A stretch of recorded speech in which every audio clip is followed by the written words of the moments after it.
Oi, meu chapa, seja bem-vindo a mais um Texugo Podcast e hoje eu tô com um convidado especial, mas antes disso eu gostaria de dar alguns avisos. Primeiro, se inscreve no canal, curte, compartilha com seus amigos, compartilha com sua mãe, com seu tio, com a sua família. E esse é um tema muito especial mesmo, principalmente para mim, um simples host aqui do Texugo Podcast.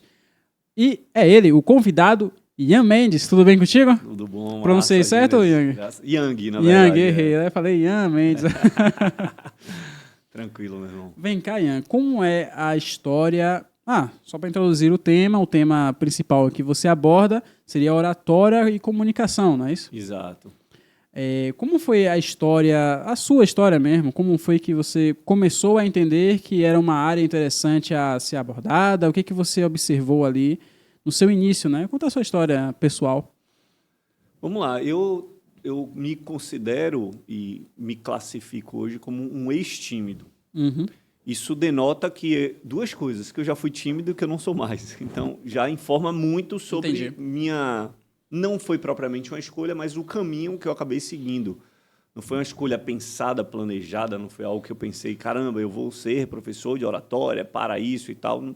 Foi uma coisa muito natural em minha vida, inclusive foi uma das coisas que eu menos planejei fazer e que foi acontecendo.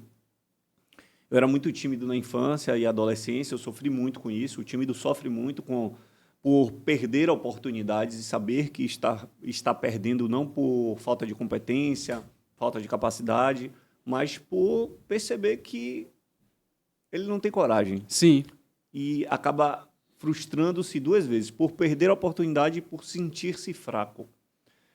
Então, gera um efeito rebote aí de cada oportunidade que você perde de você voltar e pensar, caramba, por que eu não fui? Que bobagem, eu não tenho força, eu não consigo fazer as coisas. Então, isso acaba atrapalhando muito e o tímido reverbera e potencializa isso depois de um tempo. Então, por eu ser essa pessoa com timidez e com problema de autoestima, que era o que causava a timidez, eu acabei perdendo oportunidades e senti essa dor do tímido. Então, tudo nasce lá atrás, antes até de eu saber que eu ia um dia trabalhar com isso. A partir daí, eu fui desenvolvendo minha vida, fui na adolescência ali, comecei a ficar muito chateado com isso e tentando superar essa dificuldade da timidez. Agora vem cá, você sendo um tímido, quais problemas você sentia assim, pô, sou tímido nessa área, o que te afetava Cara, ali? assim, basicamente eu estou falando de adolescência. Aham. Então, eu estou falando de problemas na escola, com apresentações em público, e problemas no relacionamento interpessoal, principalmente com geração de novos amigos e paqueras. Uhum. E o que mais me afetava, obviamente, era paqueras. É. Porque, eventualmente, você vai lá apresentar, mas tem outras pessoas também que não gostam de apresentar, e aí você é o cara que segura o cartaz, você é o cara que, sei lá, eu imagino, por exemplo, que hoje eu nunca escolheria isso, mas teve um filme, tinha um professor que até hoje é professor de história de ensino médio aqui na Bahia, que é Ricardo Carvalho. Sim. E ele fazia um festival de cinema, um cara muito inovador naquela época, estou falando de 1996, por aí. Fazia um festival de cinema onde todas as escolas que ele ensinava participavam. Então, ele fazia um festival por escola. E a minha escola participou e todo mundo escolheu no que ia trabalhar. Então, tinha atores, tinham produtores, tinham roteiristas, e eu fiquei com a sonoplastia para não aparecer. Eu nunca faria isso hoje. Eu ia querer estar atuando, nem que fosse Sim. um papel pequeno, não para aparecer, mas porque eu gosto realmente de trabalhar a comunicação. Então, eu era esse cara que me escondia e no quesito relacionamento interpessoal, principalmente com paqueras com meninas, era muito ruim mesmo. Porque eu costumo dizer que é até injusto, Gênesis, porque eu tinha um alto poder de me apaixonar. Eu me apaixonava todo início de ano, eu me apaixonava por uma coleguinha nova. Mas eu tinha pouca coragem de chegar, quase nenhuma, na verdade. Elas me olhavam, assim, não porque paqueravam, mas, sei lá, cruzando o olho comigo, às vezes me olhavam e eu já olhava para o chão, não tinha nem coragem de trocar um olhar. E isso causa uma frustração, uma fraqueza, um sentimento de impotência, que é muito interessante porque você sente que não é... Não, você sabe que não é impotente, mas você sente-se impotente. Porque na hora H você não vai. Uhum. Você sabe assim, cara, eu consigo. Aí chega na hora H, frustra-se. Porque não vai e fala, pô, e fica essa luta interna Graças a Deus, as coisas foram paulatinamente, eu fui paulatinamente trabalhando isso. Várias coisas me ajudaram, mas fui paulatinamente trabalhando. E aí, quando eu entrei na faculdade, e aí já procurei entrar no diretório acadêmico, não para aparecer, mas acabei aparecendo, indo para a sala de aula, dar Sim. recado e tal, não sei o quê, fazendo evento e tal. Comecei a dar aula de filosofia, fiz curso de teatro, fiz curso de palhaço, fiz curso de canto. Nada disso com o objetivo de perder a timidez, diga-se de passagem. Foi tudo porque eu queria fazer. Não sei se você já viu um discurso de Steve Jobs na Universidade de Stanford, em que ele está falando com os universitários que estão se formando. E ele fala um pouco da trajetória dele, ele vai falando coisas que ele fez ao longo da vida e que ele não fez planejando aprender algo, digamos assim, útil para a sua vida. Mas que, por não planejar, mesmo não planejando... Vivenciou mais. Isso serviu lá na frente. Aí ele fala, por exemplo, de uma aula de caligrafia que ele fez na faculdade. Ele não concluiu a faculdade, mas ele entrou na faculdade.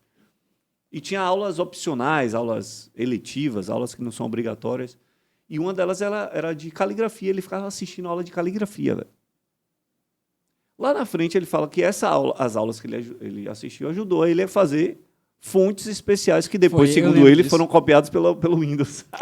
Tem um filme Office. dele que ele tem um filme dele que ele reclama com o programador por cada fonte. Exatamente. Então ele e foi mais ou menos isso, claro, né? Guardadas as proporções, não estou me comparando a Steve Jobs, mas falando que essa coisa de caminhar caminhos que não sabe para onde vão te levar e lá na frente fazem sentido, hoje faz muito sentido, porque para ser professor de oratória eu uso a filosofia, para ser professor de oratória eu uso o teatro. Eu uso o canto. Para ser professor de oratória, eu uso a arte de palhaço. Eu uso a coisa de chegar na frente de uma sala de aula que eu não conheço e falar como eu falava no diretório acadêmico. Ou seja, tudo que eu fiz por escolhas do coração, que eu gostava de cantar, e aí eu tinha interesse no teatro, como esse negócio de teatro, fiz teatro. No curso de teatro, por isso eu falo, poxa, o curso maravilhoso é o de palhaço. Aí eu fiz o curso de palhaço. E nada disso profissionalizante, obviamente, mas tudo acabou me ajudando. E lá na frente eu comecei a dar aula de filosofia, palestra de filosofia, lá em 2000, isso eu já estou falando aí 2005, 2004, 2005. E comecei a ver que gostava de dar aula. Então isso mudou minha trajetória. A palavra que eu mais gosto de ser chamado é professor. Sim. Eu gosto de ser chamado de professor, sabe? Eu acho que é um título, acredito que é um título que bate muito fortemente na minha alma. Porque eu lembro a primeira vez que eu fui chamado de professor, foi em janeiro de 2005. Foi quando eu estava dando minha primeira aula de filosofia. Não foi exatamente na primeira aula, talvez, que tenha acontecido. Estou falando de 20 anos atrás, minha memória não ajuda. Sim. Mas foi no primeiro mês de aula. Você era muito jovem? Tinha 23 anos. Pô, 23 anos chamado de professor, realmente... E aí eu estou na sala, Gênesis, com uma pessoa uma mulher de uns 55 anos. E ela, obviamente, na hora de perguntar, falou o quê? Professor. Professor! E eu lembro que naquele momento foi quase com uma confirmação de Deus assim no meu coração. Deu um negócio assim de um êxtase, com um desconforto, com caramba, estou sendo chamado de professor. Não foi racional o processo, foi totalmente astral, emocional. E eu vibrei com aquilo e fiquei tentando me concentrar na pergunta, porque, afinal de contas, se ela falou professor, é porque ela ia perguntar e eu não podia ficar viajando. Fui chamado de professor. E fiquei nessa briga, mas eu lembro que aquele dia eu descobri, cara, que bom que eu sou professor. E de lá para cá, são 20 anos já de trajetória, dando aulas, e eu gosto muito disso. Sentiu prazer em ensinar, gosto muito, muito disso. Caramba. Vem cá, como é que de professor você... veio para Eloquence, fundou a Eloquence. O que ela é Eloquence? Qual é a história dela? Conta pra gente aí. Então, eu comecei a dar aula em 2005, mas aula de filosofia. Sim. Palestra em 2004 e 2005 eu comecei a dar aula de filosofia. Nessa mesma escola de filosofia, o professor falou assim, eu tinha um curso de oratória que eu dava aqui na escola e tal, não sei o que, você não quer dar esse curso, não? Era um curso daquela escola de filosofia que tinha cursos extras e tal. Tinha cursos profissionalizantes, digamos assim. Sim. E eu fui estudar para dar essa aula. Aí eu fiz um treinamento lá em Santa Catarina, depois uma continuação desse treinamento em São Paulo, e me formei para poder dar aula. Voltei para Salvador. Em 2008, eu comecei a dar aula de oratória. Aí eu fiz minha primeira turma em agosto de 2008. E comecei a dar aula lá e tal. Só que era aquela coisa bem, tipo, quando dava, não sei o quê, serviu muito para eu aprender, para eu aprender. Enquanto isso, eu fui tocando minha vida com outras coisas. Por isso que eu disse que a oratória surgiu na minha vida de maneira bem aleatória, porque eu formei a administração, aí abri uma empresa de turismo, faliu. Eu sou craque em falir empresa, já abri 4, fali 2. É a sangue do empreendedor nato aí, né? Abri uma empresa de turismo, faliu. Depois abri uma empresa de compras coletivas, também veio a bancarrota, como é que chama?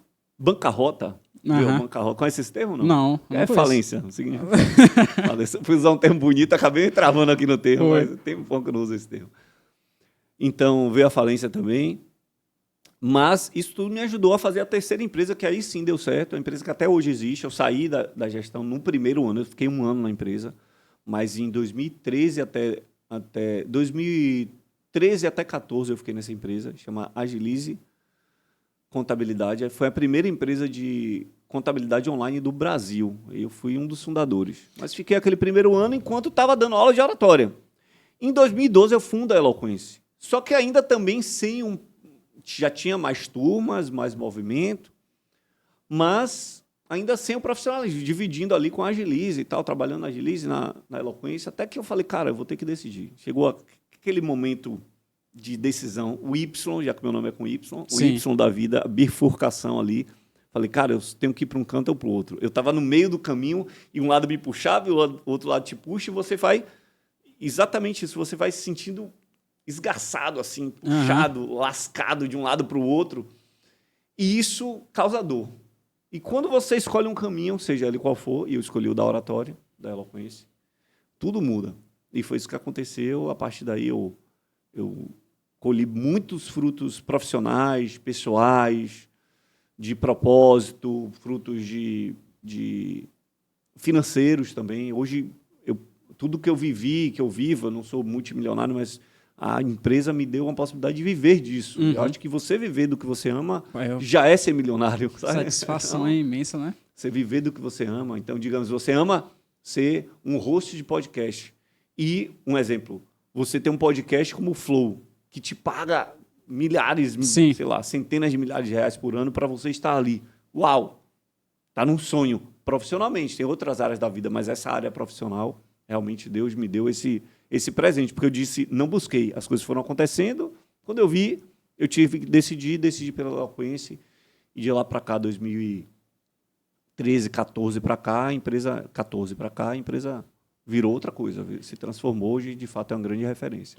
Queria te perguntar alguns casos, mas antes dos casos, para saber um pouco em quesito de seu processo de falências ali, qual foi o maior aprendizado que você teve nessas falências que você teve e que fez com que a Eloquência desse certo na sua vida aí?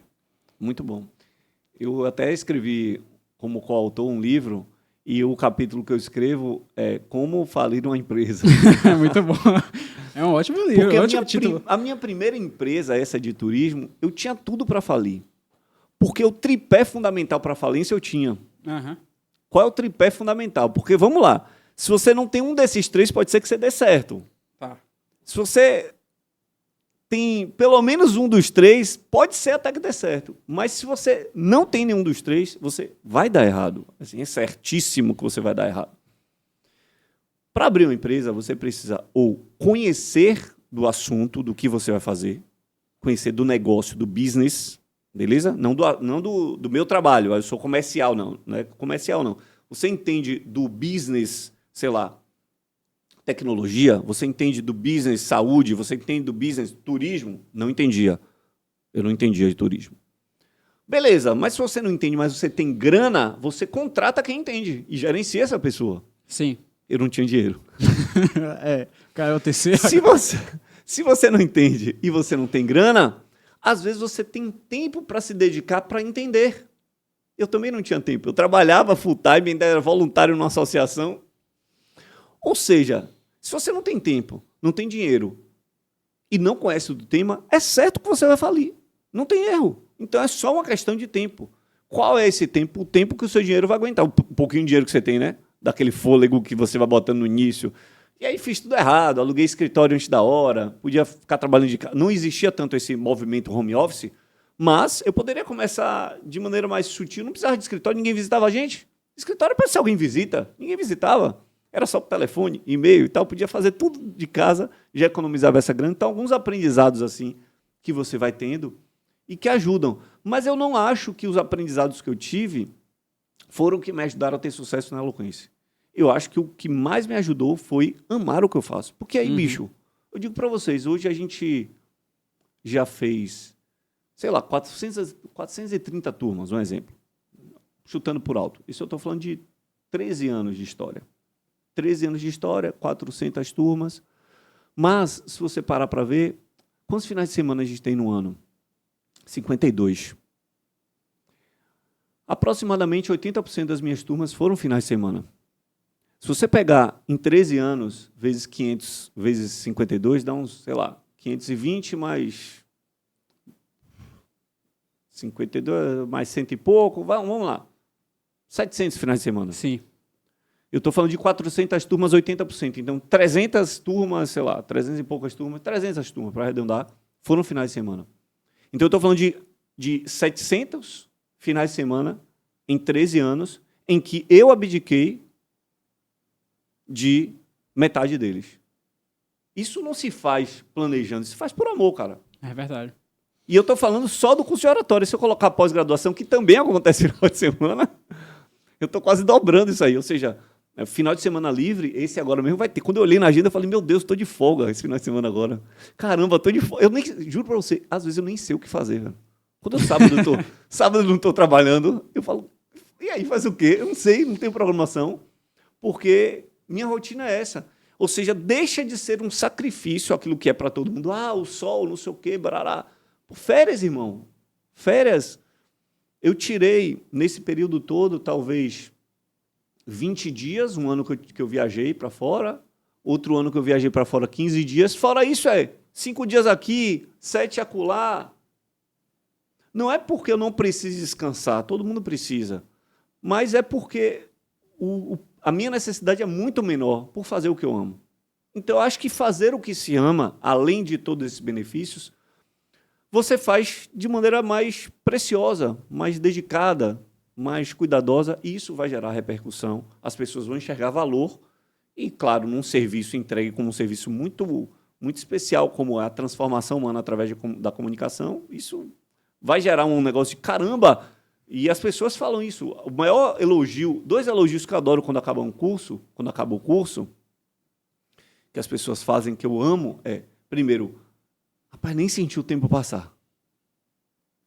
E o segundo foi um divisor de águas na minha vida. Esse segundo, às vezes, não é logo após o curso. É depois de um tempo a pessoa percebe o quanto transformou. E não é yang, não é eloquência. Ok, a gente tem nossa parcelinha ali. Mas é o poder da comunicação e da expressividade humana. Então, quando você ativa esse poder no ser humano, já foi. E eu sei o que é isso, porque eu era o cara tímido, que não tinha zero poder em relação a isso. E agora sou uma pessoa que consigo me expressar com muita tranquilidade, não importa se para dezenas, centenas ou milhares de pessoas. Graças a Deus, isso não é mais uma dificuldade para mim. E se vier o medo, eu também tenho estratégias para lidar com o medo quando ele vem. Tá, bora lá.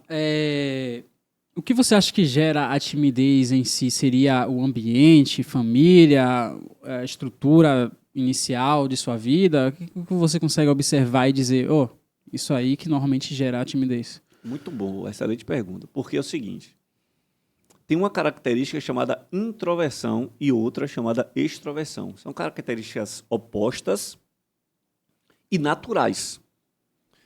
O psiquiatra suíço Carl Gustav Jung, que eu costumo dizer que é meu primo suíço, né? Sim. Meu primo suíço do século passado, porque eu sou Jung, ele é Jung, só por conta disso, não tem nada de, de proximidade. Jung, ele estudou isso dos tipos psicológicos do ser humano, no seu livro Tipos Psicológicos. E ele determina que há 2, para começar a estudar os tipos, ele estuda os introvertidos e os extrovertidos. E ele não fala que introversão é algo errado e que o bom é ser extrovertido. Não, ele só está falando assim, tem um introvertido e tem um extrovertido, que são pessoas com características diferentes. Como é o introvertido e o extrovertido? Ele fala que o introvertido é como se tivesse a energia psíquica o direcionamento da energia psíquica para dentro. Eu vou explicar energia psíquica, para não ficar muito... Sim, claro. Mas é o termo que ele usa. Na verdade, esse termo energia psíquica é um termo muito conhecido por nós, que é libido. Libido? Libido. Libido Sim. que a gente usa só para cunho sexual é energia psíquica.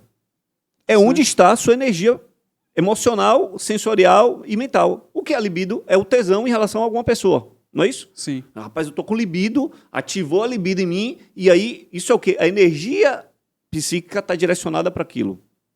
Então, ele fala do direcionamento... Aí, voltando, né? O termo técnico disso é libido. Mas eu falei energia psíquica, agora que eu expliquei, mas, em geral, só energia psíquica. Então, a energia psíquica direcionada para fora é do extrovertido, direcionada para dentro para o introvertido. Então, como é, basicamente, essa energia psíquica? O que é? O introvertido, ele precisa entender o contexto, as pessoas, o ambiente, para depois interagir com esse contexto. Ou seja, a energia dele é trazer de fora para dentro para depois interagir. Já o extrovertido, ele é diferente. Ele primeiro interage para depois processar. Então, o direcionamento da energia dele é para fora. O que Jung fala é que não tem nenhum melhor nem pior. Inclusive, tem um livro de Susan Cain, C-A-I-N, Sim. que é O Poder dos Quietos, que fala muito sobre os introvertidos, que fala de vantagens de ser introvertido, porque temos uma cultura que privilegia e estimula a extroversão. Então, o introvertido ele acaba sendo a característica natural. Aí você falou, como nasce a timidez? E por que eu estou fazendo todo esse introito? Para dizer assim, existem introvertidos e existem extrovertidos. E existe tímido. Tímido não é essa classificação, é uma outra classificação. Beleza? Porque há uma confusão de achar que o introvertido é tímido. E nem todo introvertido é tímido. E nem todo extrovertido é não tímido. Tem pessoas extrovertidas e tímidas. Agora eu fiquei confuso. Como é que isso é possível? Pois é. Vou dar um exemplo. A pessoa, o garoto ou a garota é o gaiato da galera, que faz Sim. brincadeira com todo mundo e tal, não sei o quê. Aí você pega essa pessoa e coloca assim, vai falar em público sobre o tema X, sobre o seu tema, de sua área, um exemplo. Aí a pessoa trava. O que ela é? Ela é tímida. Porque o que é a timidez? É o medo da exposição. O medo de ser exposta à sua expressividade. Então, quando eu me expresso e não temo isso, não sou tímido.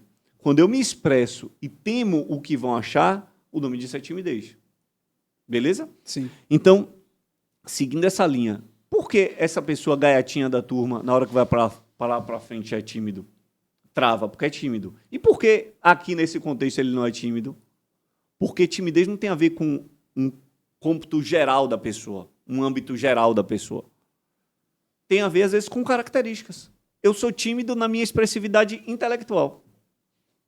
Essa pessoa, por exemplo, pode ser tímida na capacidade intelectual. Eu confio em mim, eu confio no meu potencial como resenhista aqui da galera.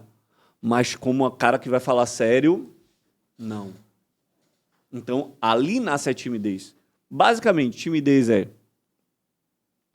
o que eu ainda não aceito em mim a ponto de querer que os outros vejam. É algo de se pensar.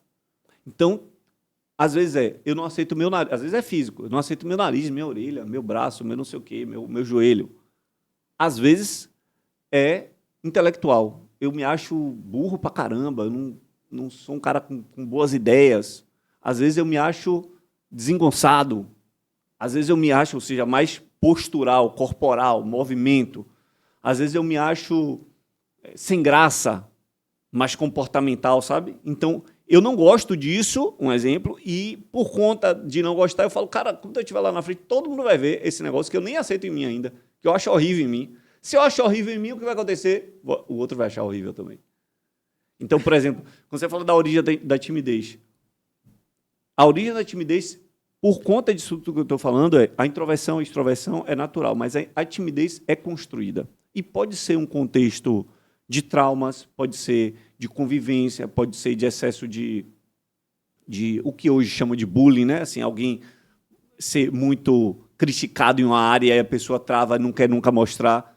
Porque depende também, tem pessoas que são criticadas e acabam falando, meu amigo, eu vou te mostrar que eu sou melhor apesar disso, melhor que você apesar disso. Sei lá, eu vejo muito isso nas pessoas, nos baixinhos, né? Eu sou bem alto.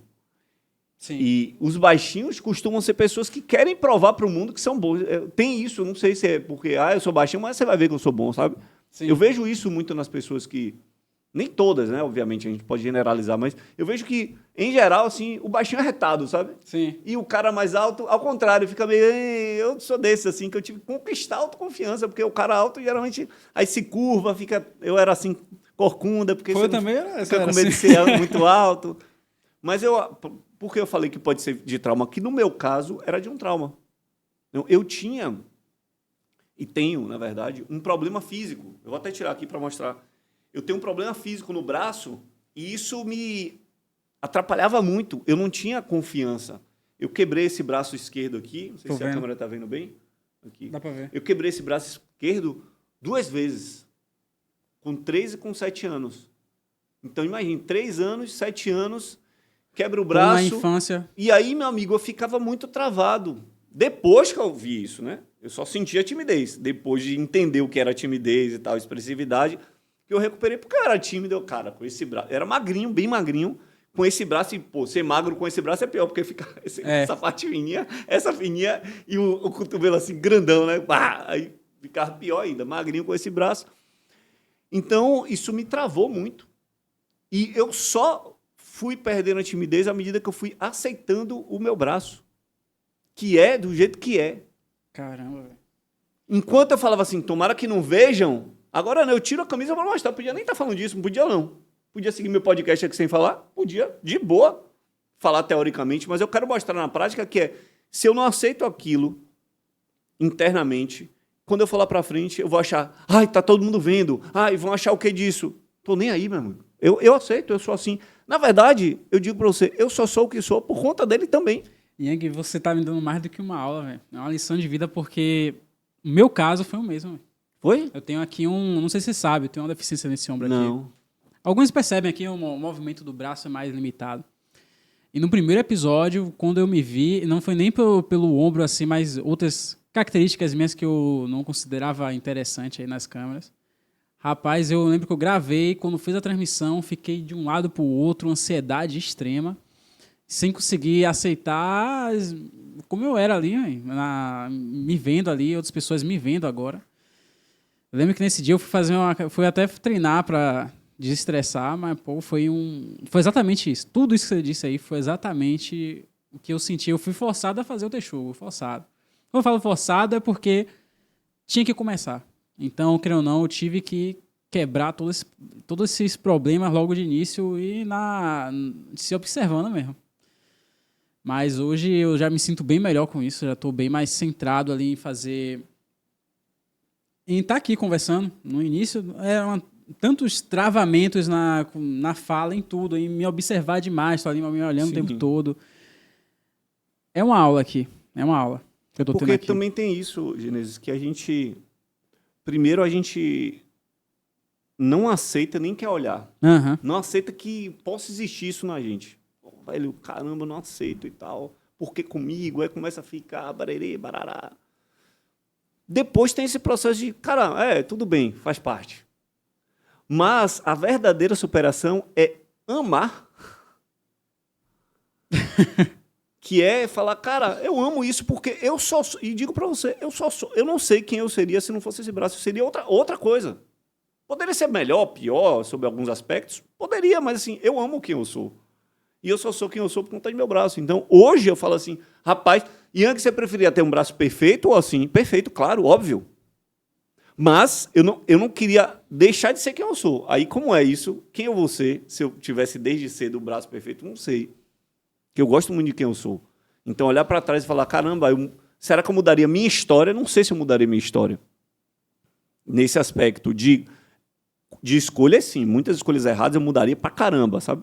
Porque quem fala, eu não mudaria nada do que eu vivi e tal, é bobagem, aí é muita soberba. Eu mudaria muita coisa, porque senão você não amadureceu. Mas coisas que aconteceram, que foi Deus que... Pô, não escolhi cair de um muro com 3 anos de idade por cima do braço e quebrar. Faz parte do meu destino. Então, Deus costurou isso para mim. Ponto.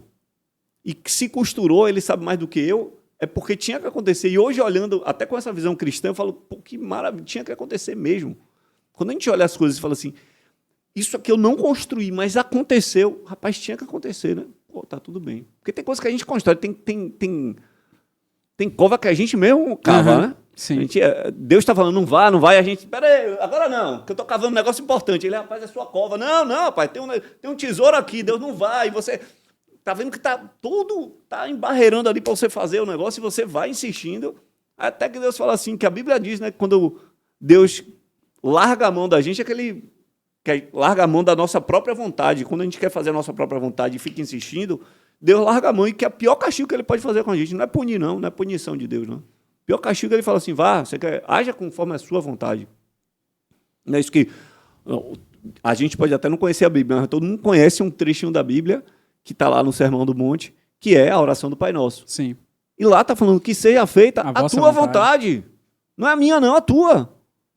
E Jesus era a prova viva disso. Lá no Getsemane, ele fala, ó Pai, se puder afastar de mim esse cálice, se afaste, porque ele sabe o que é o cálice, é pegar todo o pecado do mundo ali e sofrer por esse pecado. Imagine um cara puro, um Deus encarnado, horrível isso. Só que ele fala assim, mas que não seja feita a minha, mas a tua vontade. Pô, isso é maravilhoso, porque de fato, assim, tem coisas que a gente não vai poder fugir, sabe? E aí, que me diz aí, quando foi que você conheceu a Cristo? Cara, eu sou de uma família católica. Sim. Minha mãe é muito católica desde sempre, mas eu era aquele católico de IBGE durante muito tempo da minha vida. De IBGE é algum termo... Não conhece esse termo, não? Não, eu conheço não. É porque antigamente falava assim, católico de IBGE. Como você é mais jovem... Entendi agora. De IBGE. No IBGE pergunta, qual a linha? Católico. Mas o cara... Eu ia para a igreja uma vez no ano, quando muito. Isso não é católico, né, obviamente. Entendi. Isso é um católico para dizer que segue alguma coisa. Não sabia nada da Bíblia de não e tal. praticante, se não me engano. É porque antigamente tinha esse termo, de IBGE, de responder no IBGE. Até 2020, 2021 eu comecei a incomodar com isso. Aí veio a pandemia, muitas coisas boas e ruins acontecem nesse período, e uma das coisas é a gente refletir mais sobre a vida e tal. Eu comecei a seguir mais pessoas que eram cristãs, e eu senti que eu precisava desse chamado, sabe? E aí, no final de 21, eu comecei a ir para a igreja e me batizei no final de 2022. No final de 2023. Eu comecei a ir para a igreja no final de 2022 e me batizei no final de 2023. Lembra do seu batismo? Se eu lembro do batismo? Claro.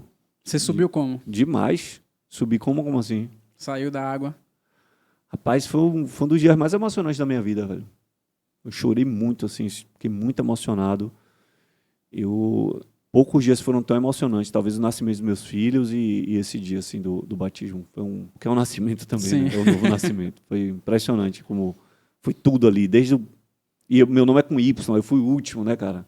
Então fui vendo aquela galera toda sendo batizada e aquele processo, e chama um, chama outro, eu fico vendo e já me emocionando e vibrando assim por dentro. Foi muito, muito tocante mesmo. Se aproximar de Cristo é um presente que eu sou muito grato a Deus de eu ter tido oportunidade ainda com 40 e poucos anos. Não foi tão jovem, mas foi no momento certo. Ainda tenho muita, se Deus me permitir viver, no mínimo a expectativa de vida dos brasileiros, Você que foi é jovem, 80 anos. Isso mesmo. Os jovens normalmente têm mais dificuldade de aceitar a Cristo hoje, né? Não sei, cara, depende do contexto. Às vezes eu acho que é mais difícil a pessoa entrar jovem e ficar a vida toda ali retinho. Em geral, o jovem entra, dá uma desviada um tempinho, depois volta. Vem cá, você falou a diferença entre... Não sei se você conhece Cillian Murphy, que foi o protagonista ali em Oppenheimer. Ele não é tímido, porque ele é um ator, mas totalmente introvertido. Você citou isso aí, eu realmente nunca consegui assemelhar isso. Como é que alguém introvertido... Isso, perfeito. É alguém que faz filmes ali, ator, que faz a comunicação e não tem problema com exposição ali. Exatamente. E isso até gera, em alguns atores, a marca de são arrogantes, são metidos, porque o cara ali está no palco, ou está no cinema, ou na TV, se expressando, com muito... E causa uma coisa de... Eu já conheço a pessoa, sabe? Uhum. o público fala, eu já conheço. Só que você conhece aquela pessoa atuando naquele papel. Aí encontra o cara num outro contexto e a pessoa meio travada. Pô, tirou foto comigo, nem sorriu.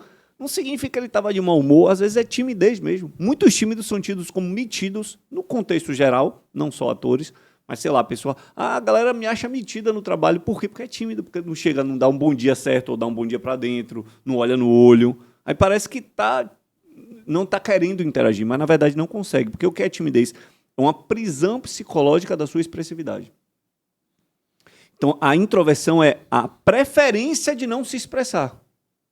Eu prefiro não me expressar, não me interagir. Eu prefiro. Mas se precisar ir, eu vou, velho. Isso é o introvertido.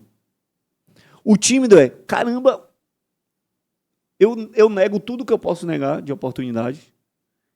Ou então, se tiver aí mesmo, eu vou, mas vou sofrer pra caramba e tal, não sabe? Sim. Isso não é introvertido. O introvertido vai assim, de mau grado, de, pô, tem que fazer isso. Ah, beleza. Sabe aquele menino que tá no sofá e não levou o copo depois que bebeu o suco? E a mãe fala, leva. Não é que ele fala assim, ai meu Deus, pô, tem que levar, né? Beleza, eu pego esse copo e levo. Esse é o introvertido. Ah, tem que ir lá falar, né? Beleza, eu vou lá e falo. Tem que ir no podcast, pô, é bom para meu posicionamento. Eu vou lá e falo. E às vezes o introvertido mete uma postura aqui de pam, falar. Agora, é possível desenvolver a extroversão. Eu mesmo, meu perfil é introvertido. Porque o que é introvertido, geralmente, prefere ficar só, gosta de ficar com seus pensamentos, gosta mais de ler, de estudar. Eles, basicamente, Gênesis, ele se recarrega na solidão, o introvertido. O extrovertido, ao contrário, ele se recarrega na interação. Então, por isso que eu falo que eu sou introvertido, porque meu modo de recarregar é sozinho. Mas eu trabalho hoje com extroversão e amo. Não é que eu trabalho, meu Deus, eu odeio. Não, eu gosto muito do que eu faço. Só que eu sei que minha recarga é eu sozinho com meus pensamentos, é fazendo minha corrida na rua, é indo para um lugar isolado, é ouvindo a música num canto, sabe? É lendo um livro. Eu tenho uma dúvida. Eu percebi que o pessoal no Sul, assim, por ser um local mais frio, parece que eles são mais isolados, não tem um âmbito de dar um bom dia, assim, a quem chega próximo. Já aqui na Bahia, Minas, o pessoal, por ser um ambiente mais quente, dá um bom dia a todo mundo, é mais, assim, próximo, não é visto como metido, né? Eu queria saber de você se isso interfere, a temperatura do ambiente interfere na forma como você se expressa? Sim. Porque o calor chama as pessoas a sair. O calor chama as pessoas a não estar recluso. O frio, de fato, te chama a ficar mais recluso. E isso vai causar... Os ambientes geográficos causam... Se você parar para ver, os ambientes geográficos causam muita questão de comportamento. Pode olhar. As zonas... Se você olhar, por exemplo, no Brasil, só para trazer um contexto. No Brasil, a área mais desenvolvida economicamente é no lugar quente ou frio? Frias. Nos Estados Unidos é como? Mesma coisa. O sul dos Estados Unidos é mais atrasado do que o norte. Pô, Yang, então é bom estar no lugar frio, não é porque lugar quente ele chama para poder curtir o lugar. É sério, sim, a gente não pode reclamar disso. A gente está aqui, aí tem um solzão, tem uma praia aqui do lado. Aí o cara fala, pô, vou dar uma corrida na orla, ou vou cair no mar. Não é questão de, é preguiçoso, gosta de curtir a vida, é porque o calor te chama para isso. O frio, o cara fala assim, pô, velho, eu posso ganhar dinheiro para comprar um aquecedor, ou ficar comendo esse frio, sabe? É isso. Eu vou fazer grana para comprar um aquecedor, para ir para um restaurante legal, não sei o quê, eu vou ficar comendo esse frio aqui, que não tem nada para fazer. Percebe? Eu vi de um amigo que disse que na economia, o pessoal no sul ele tem mais o pensamento de estocar, porque é frio, estocar, e aqui a gente solta mais porque... é quente, enfim. A vida é hoje, porque o frio poxa, pode ser que amanhã seja menos quente. Então vou estocar, vou planejar. Preferência temporal. O pessoal do Bitcoin fala muito isso, né? Alta preferência e baixa preferência. Então, um país tropical tende a ter uma alta preferência temporal. Vamos usar o hoje logo, vamos curtir, que o dia tá lindo. Aí, num país mais temperado, onde tem mais frio e tal, o cara fala, caramba, hoje tá frio, mas... um dia vai abrir, então deixa eu planejar direitinho para quando abrir eu curtir. E quando eu curtir, eu tenho que saber que a curtição tem um tempo limitado, que depois vai começar a ter ali o outono e tal, e eu vou ter que... Percebe? Então, sim. Realmente, o meio geográfico, influencia muito o ser humano. O meio influencia muito. E aí a gente fala falando de timidez, de autoestima, famílias onde são estimuladas a expressividade, cara, é outra coisa. Outra coisa. Então, por exemplo, Ivete Sangalo vem de uma família em que era uma família de boêmios. Tinham pessoas cantando, o pai chamava, vem minha filha, cante aqui, não sei o quê. Não tinha aquela coisa de, peraí, se eu falar, o que meu pai vai achar? Não tinha. Então, ela desde cedo entendeu que se expressar é bom. Desde cedo, pequenininha ali, se expressar é bom e foi se expressando, se expressando, se expressando. Claro, não só a cultura, mas é o ser humano junto com a cultura, é um somatório. Se eu já tenho uma tendência e a cultura me ajuda, já foi. Se eu tenho uma tendência contrária e a cultura me ajuda, não me ajuda, aí pode ser que eu vença e pode ser que a cultura vença, não sabemos. Aí depende da força do ser humano. Você falou de Ivete Sangalo, eu fiquei surpreso. Como é que Ivete Sangalo, cantora, precisou de entender mais de comunicação? Consegue dizer essa anedota aí? Pois é, cara. Pra quem não tem... Quem toma um susto que nem eu aí. Foi interessante, porque ela foi fazer essa palestra lá em Harvard e me chamou para preparar ela para esse momento. E foi muito, muito bom, muito, muito gratificante para mim. Porque, de fato, não só cantora, ela é apresentadora de programa da Rede Globo. Ou seja, ela está atriz. Tem um currículo gigante aí. Então, tudo de expressividade ela tem. E, claro, ela conseguiria fazer uma palestra sem minha ajuda. Não estou falando, só fez a palestra porque me procurou. Nem de longe isso. Mas o que é que eu entendi com ela? Quem tem alta performance não busca se contentar com o mediano. Ela falou, cara, se eu for lá, eu vou fazer uma palestra, mas eu quero fazer a melhor palestra que eu posso fazer. Como eu posso fazer? Eu vou contratar um profissional. Vou chamar um profissional para me ajudar nesse processo, alguém que vive disso, que só pensa nisso.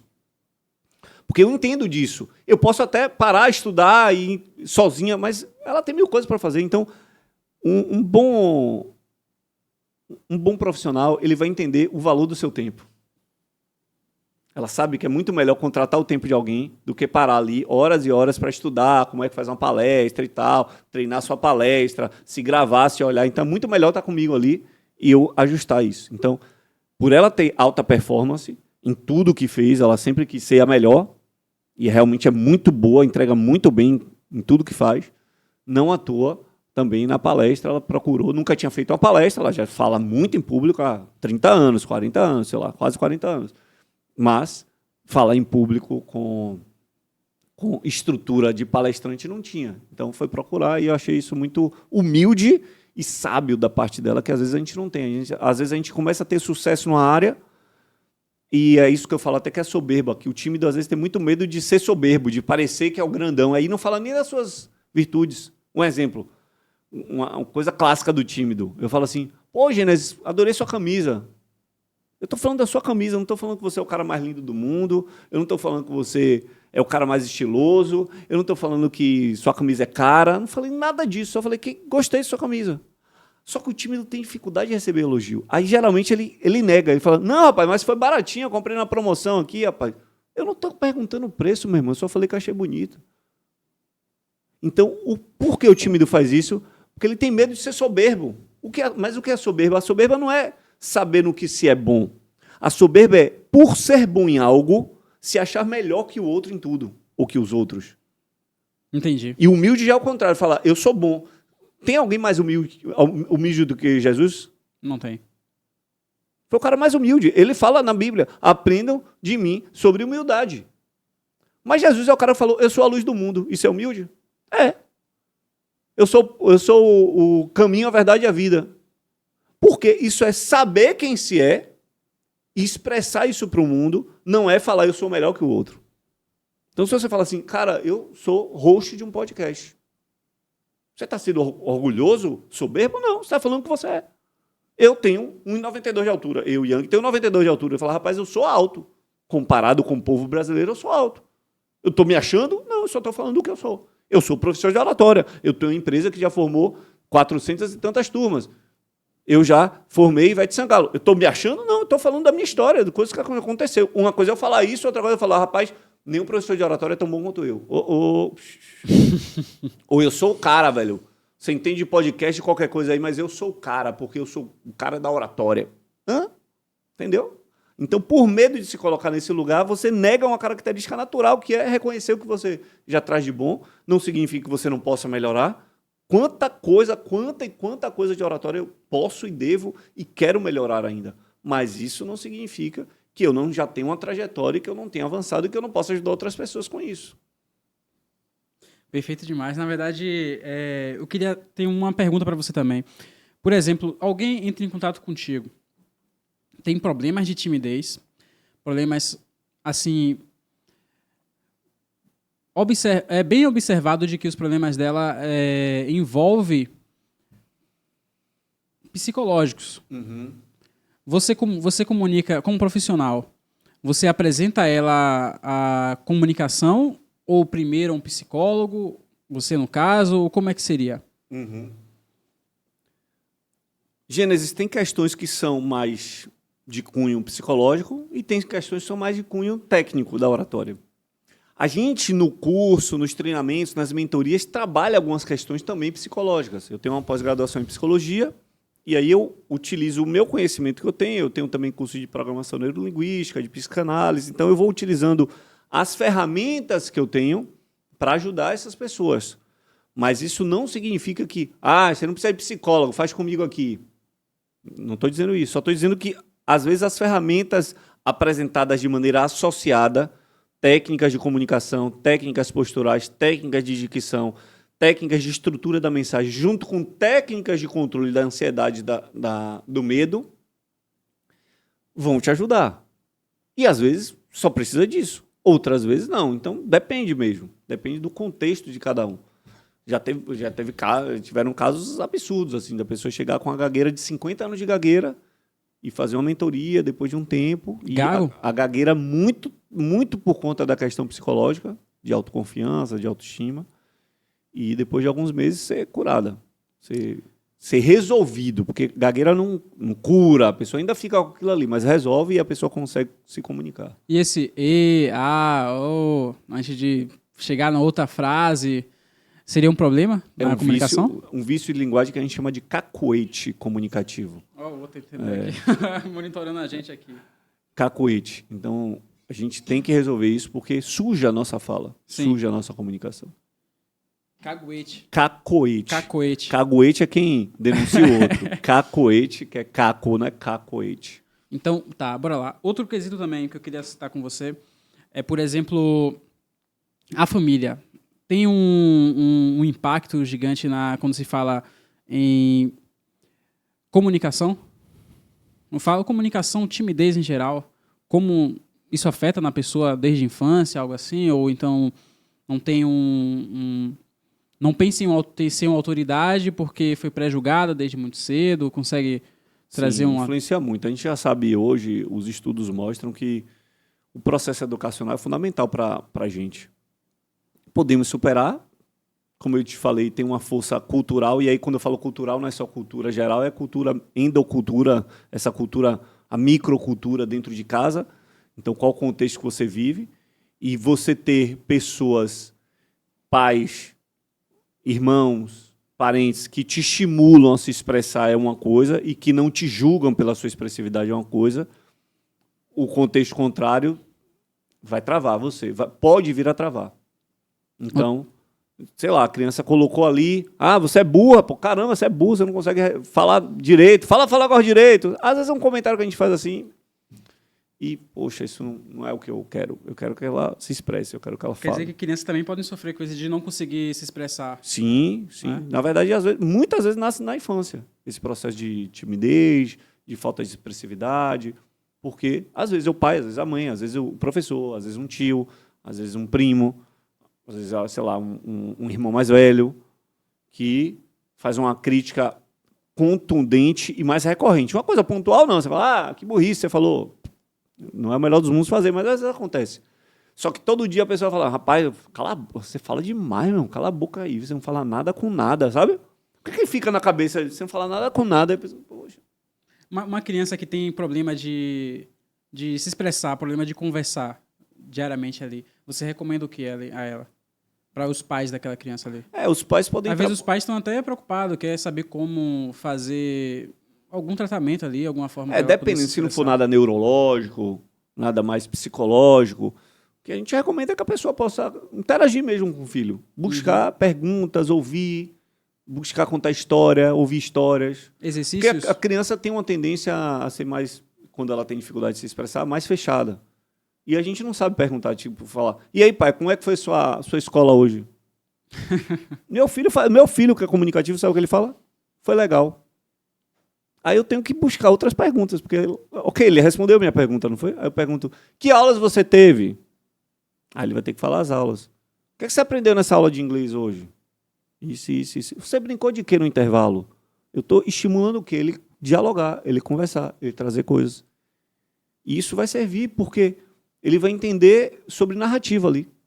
Sem querer, querendo, eu estou estimulando ele a ter uma boa narrativa, a saber contar histórias. Então, é muito nessa linha mesmo de ter diálogos. Mas hoje em dia, com internet, com tecnologia, com celular, a gente tem uma tendência a se distanciar até das pessoas mais próximas que estão com a gente em casa. Então, às vezes o problema é esse distanciamento. Vem cá, são 20 anos de empresa. De empresa 13 anos. 13 anos? 20 anos como professor. Como professor. Já passaram muitas pessoas lá, interessantes lá. Tem uns quadros lá na Eloquência, não tem? De algumas pessoas. Não, os quadros que tem são pessoas que eu admiro na oratória. Dessas pessoas aí, ouvi falar, Sodak, alguns. Você consegue trazer o que você achou de interessante em observar pessoas hoje que fazem um papel na comunicação, um grau de importância na comunicação e que já passaram por lá?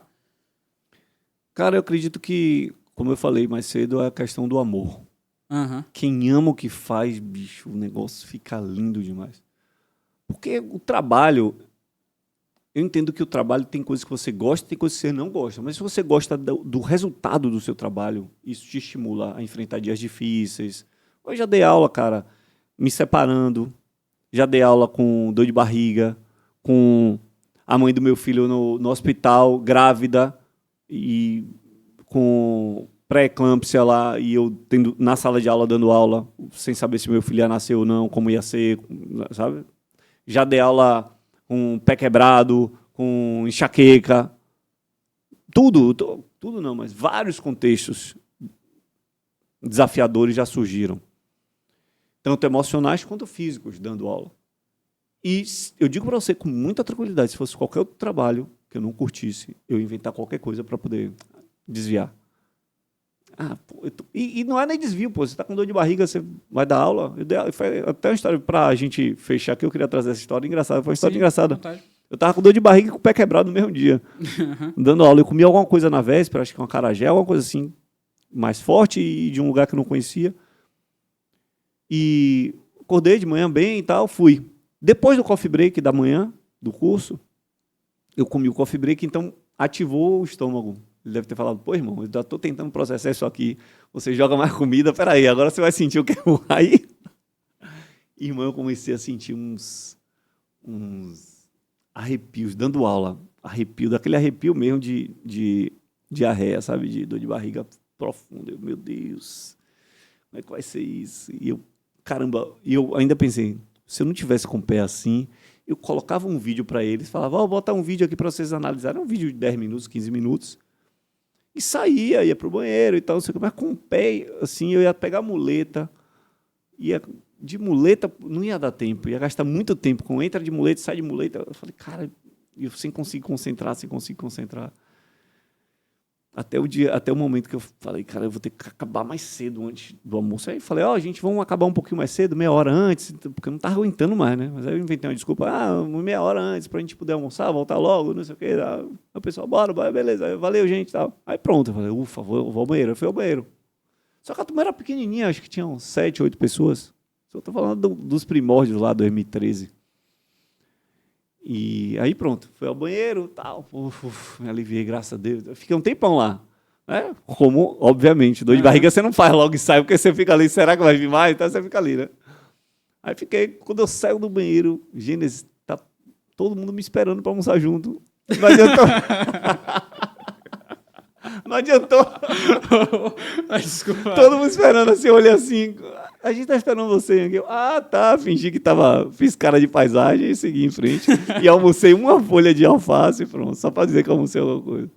Ué, que história. E aí, tem alguma consideração final pro pessoal que está assistindo agora você, já finalizando o episódio de hoje?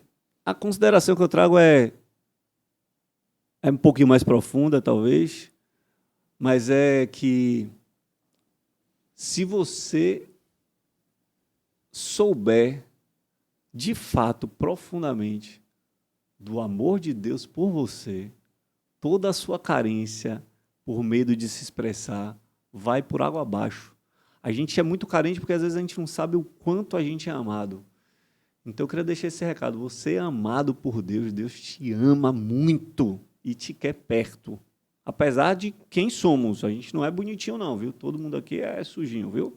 Mas, apesar de quem somos, a gente busca se limpar cada vez mais e cada vez ficar melhor por Ele, por esse amor que veio antes do nosso amor. Então, se você souber que Ele te ama de verdade, tiver isso profundamente no seu coração, você não vai ter medo do julgamento de ninguém, porque quem mais importa te ama do jeitinho que você é.